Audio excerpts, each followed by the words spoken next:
سلام درنو لیدونکو ستړي مشئ.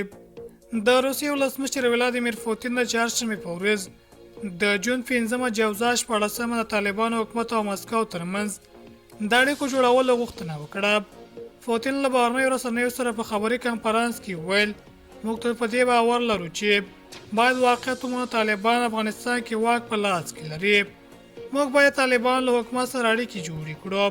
پوتین دا خبره د سینټ پیټرزبرګ په ښار کې دغه نړیوال اقتصادي غونډې په څنډه کې وکړه چې د طالبانو استازي هم ورغلي وو.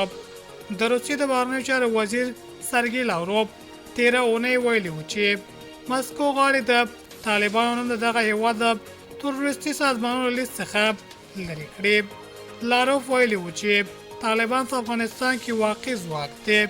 روسیې 2003 کال راهیسې طالبان د یوې ترهګرې ډلې په توګه په رسميت پیژني، خو په وروستیو کلونو کې له دغې ډلې سره اړیکې ټینګې کړي او دغه کار د مسکو او کابل ترمنځ د فعالوسۍ نور هم قوي کړې ده. مسکو او طالبان د حکومت د رسمیت پیژندلو په اړه څه نه دي ویلي. طالبان 2021 کال د اګست په 15 نیټه په افغانستان کې بیا واکمن شول، خو تر دې د ملا کوم هېواد یا نړیوال سازمان طالبانو حکومت په رسمیت پیژندلی نه دی.